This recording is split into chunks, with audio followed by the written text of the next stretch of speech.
Welcome to this guide on handling large files in version control. Today, we are going to explore Git Large File Storage, or Git LFS. We will understand why standard Git struggles with big files and how LFS offers a powerful solution for managing assets like images, videos, and datasets efficiently.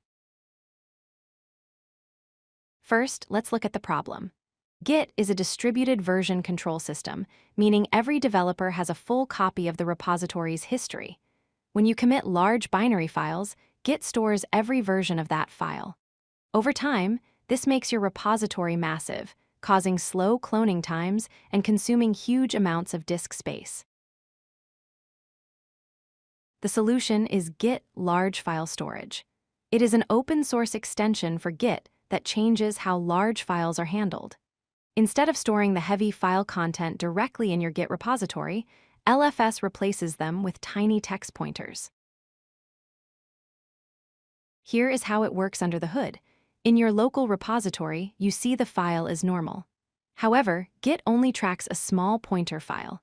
The actual large file content, the blob, is stored on a separate LFS server. This keeps your main Git history lightweight and fast.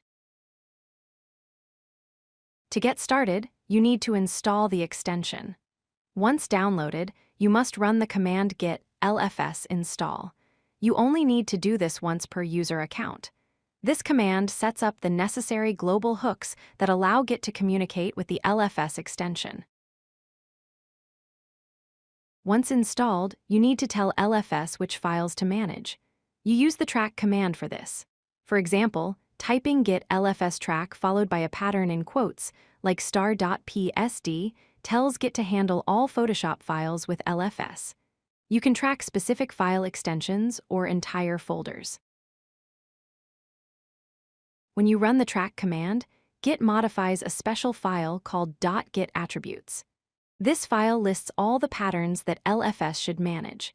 It is crucial to commit this file to your repository so that every other developer on your team uses LFS for the same files automatically. The best part about Git LFS is that it does not change your daily workflow. You still stage files with git add and save them with git commit, just like you always have. LFS handles the complex work of swapping files for pointers in the background seamlessly.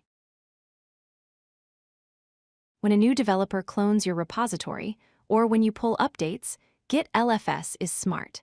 It only downloads the large files required for the version you are currently checking out, rather than the entire history of every large file. This makes getting started on a project much faster. To summarize, Git LFS keeps your repository size small, ensures fast cloning and fetching speeds, and maintains the standard Git workflow you are used to. It is the essential tool for any project that includes large binary assets. If you like this video, hit that like button and don't forget to subscribe. Visit codelucky.com for more such useful content.